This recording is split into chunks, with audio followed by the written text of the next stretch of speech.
Welcome to Round the World Women. My name is Patchanee Malikhao, your host of this program. My guest today is a Fulbright scholar from Sri Lanka. She studies comparative literature at UMass. She has joined Round the World Women in 2011, and she has become one of the volunteers herself. I would like to introduce you to Darshani Lakmali Jayasinghe, or Lakmali. Hi, Lakmali. Hi, thank you, Pat. Thank you for having me here. Thank you for your time. No problem. Darshani, your country, Sri Lanka, has an official name. What is it? It's the Democratic Republic of Sri Lanka. But, I mean, we call it Sri Lanka. So. And you have like a parliamentary system, you have a prime minister? Yes, well, we do have a prime minister, but it's a presidential system. So we have a president, we have a prime minister, we have a cabinet. So that's what consists of the parliament. It was, or it has been dubbed as the Pearl of the Indian Ocean? Yes, yes, because if you notice Sri Lanka on a map, it's shaped like a tiny pearl, and some people call it a teardrop because of the shape of the island. So that's what people just call it in an offhand way, the teardrop of the Indian Ocean or the pearl of the Indian Ocean. It must be a good tourist destination. Is this still the case? It is actually. There was a drop in tourism during the war because we had a civil war which ran on for 3 decades and it finished around 2009. So there was a drop in tourism, but it's picking up now and there is quite a stable kind of development in tourism. What is your official language then? We have 2 official languages because there are 2 ethnicities in Sri Lanka. So we have Sinhala, which is spoken by the majority ethnicity, which is the Sinhalese. And then Tamil is spoken by the Tamil people, which is the minority ethnicity. But then English is the link language. So a lot of people in Sri Lanka also use English, but the official languages are Sinhala and Tamil. Sinhala and Tamil. And the Tamil, they were from South India? They migrated from South India a long time ago? A long time ago. They originally migrated from South India, but during the British period, because we are a British colony, we used to be a British colony, and we got independence in 1948. 1948. So still a young country, huh? It's still a young country, I suppose. So during the time that the British ruled the country, they actually brought Tamil people from South India as laborers to work in the plantations. What do they plant there? Tea. Ah, okay. We are well known for tea. Known for tea. Yeah, Ceylon tea. And that name still carries, although we are no longer called Ceylon. Yeah, who changed the name Ceylon to Sri Lanka? In 1978. So actually before that, because after we got independence in 1948, the name was changed into Sri Lanka because Ceylon still had colonial connotations. Colonial connotation, so, I see. So during that time, a lot of Tamil people were brought to Sri Lanka from the south of India. And so in Sri Lanka, we have the Indian Tamils and then we have the Sri Lankan Tamils. You mean Sri Lankan Tamils are Tamil born in Sri Lanka and raised in Sri Lanka? Yes, as opposed to the people... The second generation or... Second, third, yeah. Third generation. Yes. Oh, I see. And then we have the Indian Tamils, who are the generations coming from the people who came to Sri Lanka during the British colonial period. I see. Who migrated to Sri Lanka. And do they have any conflict between them or? Not really, no. But I have to say that the Indian Tamils are still relatively a very poor and kind of a community which needs a lot of development and a lot of infrastructure in their communities. Because most of these Indian Tamils live in the hill country still, where tea plantation is still one of the major exports for Sri Lanka, and they still plant tea, and that industry is still there. So those areas still need a lot of development, especially those are the estate Tamil populations. And how about the Sinhalese? I mean, they are there? They have been there for centuries or something, or they came from somewhere else? Yes, well, originally they were from North India. Oh. So there was a migration from North India to Sri Lanka, and that's how, however, we have all these ancient documents. So according to the documentation, even when the people arrived in Sri Lanka from North India, there were tribes who used to live in Sri Lanka. So I'm not quite sure about the documentation to from what age exactly that they have been there, but even before the Aryans came to Sri Lanka, people were living in Sri Lanka on the island. So I think what we call Sinhalese now is probably a combination not just the descendants of the Aryan people who came to Sri Lanka, but probably a combination because they married. There are a lot of They're intermarriages. Yeah. But I mean, in general, they are lighter than the Tamil or what? Yes, in general. In general, I see. Yeah, I can see now. but you can't really generalize too much because of all the intermarriages down the ages. So generally, I would say, but then again, I'd be careful in saying that. But glad that they are finally united and have peace. Yes. At the end, 2009, you said? 2009. That was the year when the war was concluded. That was a long war. It was a long war. Yeah, that's really sad. It was sad because it started even before I was born. Yeah, so I also know that. It's been there for a long time. My entire childhood, I've basically grew up. Well, I didn't personally get affected, but it was all around me. Yeah. There were threats. There were suicide bomber threats in schools. Yeah, it was a terrible time. Now it's time for prosperity. Yes, hopefully. Let's so hope for the best. what are the other exports, export products of Sri Lanka apart from tea? We export coconut and rubber. So the tea, coconut, rubber are the traditional exports which have been exported for a long time. Apart from that, precious gems, precious stones. Yeah, I know. Yes. Ceylon sapphire. Exactly. Yeah, they call Ceylon, Ceylon sapphire. Exactly. So we are very famous for precious stones and that kind of industry, so jewelry. Other than that, we also export garments. A garment factory is okay. Yes. Right. So now I'll tell you a funny story. So I was at TJ Maxx. Was it TJ Maxx? No, I'm sorry, JCPenney. A couple of months ago, and I was looking for a dress for one of my friends' birthday parties. So I found this really cute dress, and I took it down, and I was about to try it on when I saw the label. It was made in Sri Lanka.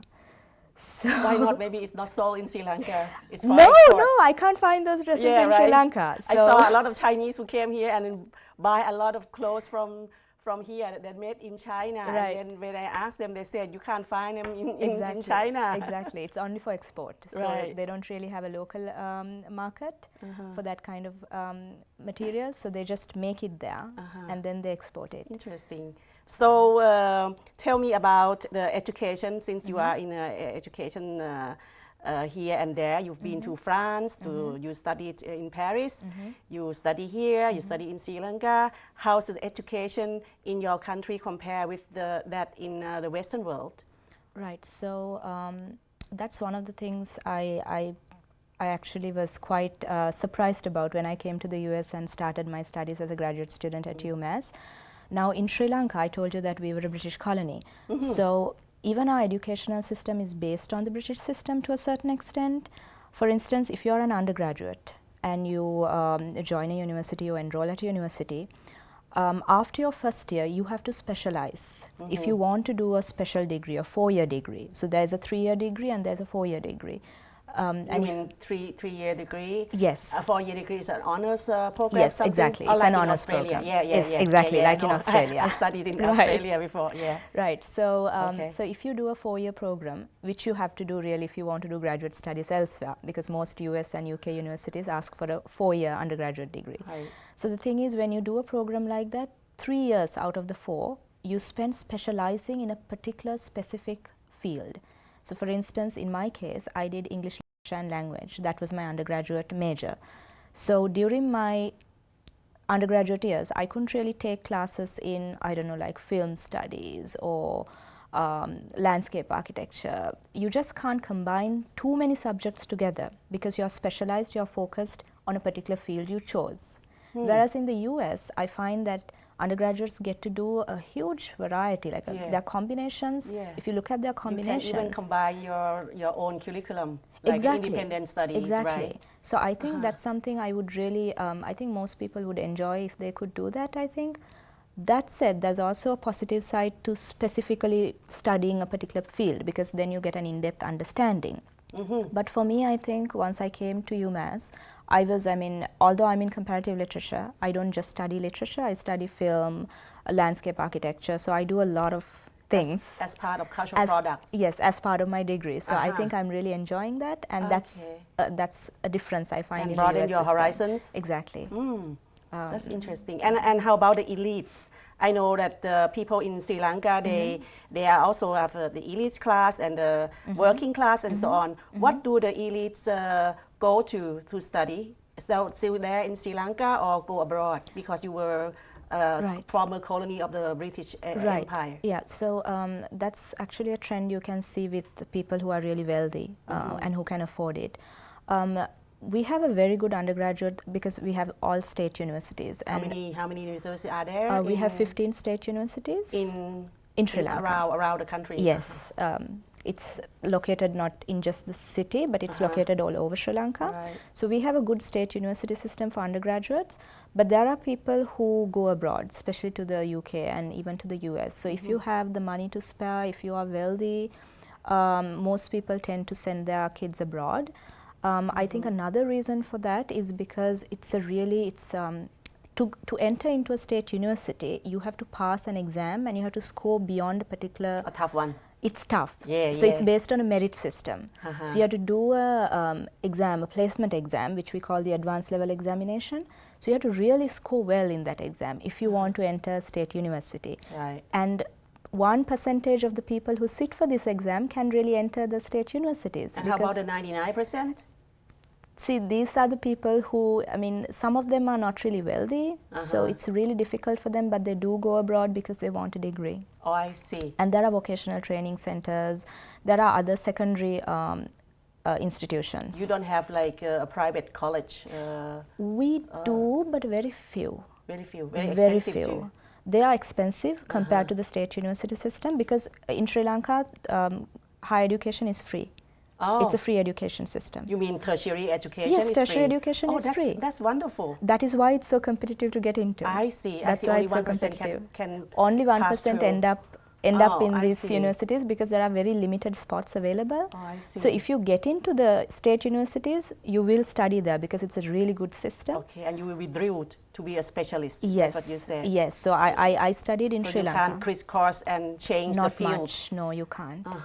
Because now here you get to pick your subjects, right? So this semester, okay, I'm taking 4 classes. I pick my 4 classes. But in my system, in Sri Lanka, it's a set system.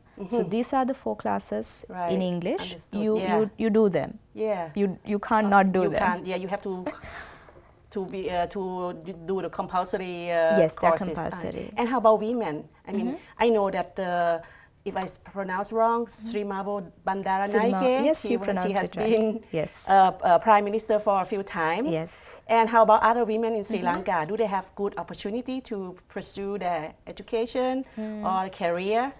Well, a lot of women do enter higher education. And in general, I would say women are capable of entering universities, getting employment, and all of that. But that said, I don't think that there is really 100% gender equality because I think even when it comes to employment, I've had friends who've told me these stories. There are situations when there is gender discrimination, especially if a woman is pregnant. Or if she has just gotten married. I think there are problems still in the system. I think at a surface level you could say things look fine, but I don't think it's necessarily the case all the time. So you don't have to fight to vote like here in the US, right? The rights for voting like for females? No, I think we had universal vote. You don't have to fight for it, it's granted. It was granted, it was granted, yeah. So that wasn't a problem. So and how many percent of women could enter the entrance examination then? Actually, the percentage, I can't exactly remember the numbers now, but I know, I mean, I read about this some time ago. Women, if you look at the university, the classes that I was in, especially in the arts, in languages, the arts stream, women are more. I see. Women are definitely. And about engineering and science, less or fewer? I wouldn't say fewer. Again, I'm not 100% sure of the statistics, but I think I see a lot of women in the engineering. I have a lot of friends who are women who are in the engineering faculty. I would say that I think women are getting a fair chance in entering traditionally male fields. And or however you call them. how about higher positions, executive functions? Do they have women filling in this post? There are, especially in the private sector. There are a lot of women who are executives at banks, at private institutions. But there's still a lot of space for development, I would say. There's space for more women to get involved, and a lot of civil society activists are working on that. A lot of organizations are pushing for more space for women to work with communities and to get leadership roles. Is there any facility or to help women who work to take care of the child? Well, daycare and childcare is not that widespread in Sri Lanka still, but I think it's catching up. I know a few daycare centers which take care of the children if the parents are away, but I don't think that's a widespread trend the way it is in Europe or the United States. I think parents feel more comfortable leaving their children with either friends or their grandparents, somebody close to the family.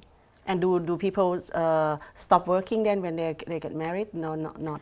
Some do. Some do. Again, I don't want to generalize because some do. Some do, okay. And it's sometimes it's something to do with, I think, it's a personal choice in certain instances. But I know some women who have stopped because their husbands don't want them to work, or else they just can't keep the spot open for more than 6 months. So I think my mother went back to work after having both myself and my sister. What did she do, or what does she do? She was a teacher. Oh. Yeah, now she's retired, but she was a teacher, and she never took a long leave of absence. So especially in the state sector, if you have a job in the state sector, you can come back after you have given birth and after a particular period of leave. So what did you do in Sri Lanka? Did you work? I did. So after my undergraduate degree, I worked for some time. Even during my undergraduate degree, I worked as a part-time teacher. I taught French and English. So I was a language teacher while I was an undergraduate. Oh, that's wonderful. It was really, I really enjoyed it. So after that, before I started grad studies, I worked for close to 4 years. I was a researcher at the International Center for Ethnic Studies. And so I did research, and at the same time I edited a journal which was published by the same institute. It was called Netra. It's similar to the New York Review of Books. That was the model we used. Netra, what does it mean? Netra, well, in both Hindi and Sinhala, it means eye. In my language, it means eye too. Really? Okay. Yeah. Right. Netra is eyes. Right. Yeah, it's like kind of poetic language. Right. We got a lot of influences from India. How about your literature? Yes, we definitely have a lot of influence from India, especially if you look at certain poetic forms, not right now, but in the classical literature, you can see a lot of influence from Indian epics. You have like Ramayana? We have a similar epic, yes. Similar epics, okay. We have similar epics, but it's slightly different, but you can see the influence. And how about the dance and music? Definitely there is a lot of influence. Even contemporary music, contemporary film, there's huge influence from India. Yeah. Hollywood is just taking over Sri Lanka, has taken over Sri Lanka. Really? You have Bollywood too in Sri Lanka sorry, too? Bollywood. I went to Bollywood. Even Hollywood, there's a lot of people who like the Hindi films of the Bollywood genre. And there's a lot of people like the popular Hollywood films as well. I see. Yeah. When I was young, I watched Bollywood films quite a bit. There was like people singing and dancing everywhere, even they fall in love. What do you think about that? Why do we have to sing all the way through, like, running over hills, hills after hills? Right. Actually, what's the meaning of the culture in there? I think it's I'm not a huge fan of, like, I don't watch a lot of Hindi films or Bollywood films, but I think it's something to do with the cultural aspect, I think. Because I think probably music and dance is so ingrained in the culture. Maybe that's one reason. I mean, I really can't speak for it because number one, I'm not familiar with it. Number two, I'm not from India, so I'm not quite sure how to explain it, but I'm assuming it has something to do with their culture, that it's so ingrained that it comes out in the films as well. So Sri Lankan film industry doesn't have produced something like dancing and singing at the same time? That's a good point. I mean, we do have films, especially the old Sinhala films. There is a lot of dancing and a lot of music, but not as extravagant you don't get so many people dancing in such elaborate costumes. There is a difference. That's a typical Indian. Yes. I so see. it's not as extravagant as the Hindi version. So in a way, you have defined your own typical culture away from Of India course, absolutely, ago. long ago, yeah. So if someone call you an Indian, how would you tell them? Well, I get that a lot because a lot of people, the moment they see me, they would say, "Oh, you're from India," and I would correct and say, "No, I'm from Sri Lanka." And they would say, "What's the difference?" Yes, so I think in appearance we look a lot similar, especially the North Indians and Sri Lankans look a lot similar, but we have absolutely different cultures. Yes, there are similarities, but we are different. Food, clothes, customs, cultural aspects, we share a certain portion of it with India, but then we have developed our own unique cultural aspects, I think. It's somewhat difficult sometimes to explain it to someone who is not familiar quite with India either. Right. It's sometimes difficult, but I try. So, but now you're here on this program explaining why Sri Lanka is so distinctly different from India, right? Okay, and Lakmali, you are going to Stanford for your PhD. Yes. What kind of field you are going to study? I'm going to just, because my master's is in, the master's I'm working on at UMass is in comparative literature. So I'm going to just do a PhD in comparative literature at Stanford. And what would you do after your graduation from Stanford? Are you going home? Yes, I will definitely be going back home. To be a professor somewhere? We'll see. I'm not quite sure at the moment because when I left Sri Lanka, I was working as the editorial director for a research company, Verite Research. And I will probably go back to Verite Research because I would like to work with them. There are several projects right now that they're working on which I'm really interested in and which I have contributed to when I was in Sri Lanka. So I definitely will be going back to Sri Lanka and I definitely will be joining them again, I think. Whether I will teach or not, I'm not 100% sure yet. Maybe, maybe not, we'll see. Great. So life in California must be different from here in New England. I guess. I visited California, I visited Stanford you've been there once. already? I've been there once just to see what the West Coast is all about. Yeah, we'll see. I mean, I'm sure it will be different because it felt different when I was there. Amherst and San Francisco definitely had different feels to them. Everything was different actually. So we'll see. I mean, I will miss Amherst. I've been here for 2 years, so. Yeah, and I forgot to ask, you have been a volunteer for Around the World Women. Why did you decide to do that? Right, so the first year I was here, I was a member. So I wasn't a volunteer, I was a member. So the second year, usually after 1 year, you leave the program. But I felt I really enjoyed being with Round the World Women because I've made very solid relationships, very solid friendships with women I've met at Round the World Women, both members and volunteers. And I think it's a great thing that Round the World Women are doing for new women who come to the area, especially when they are mothers or wives who are not involved in education, in anything, but they're just staying at home. So I think this is a fabulous program to give them a kind of an introduction to the area and to also emotionally, psychologically orient them to the area. So too. So it's a fabulous program. So I felt I should contribute in some way. So that's why I decided to become a volunteer and work with Round the World Women. That's very kind of you. I mean, I love it. I enjoy it. Yeah, so. I know. I see that you are just like beaming with happiness. Thank you so much, Lakmali. I learned a lot from you about Sri Lanka. Best of luck with your study. Thank you so much, Pat. And thank you for your interest.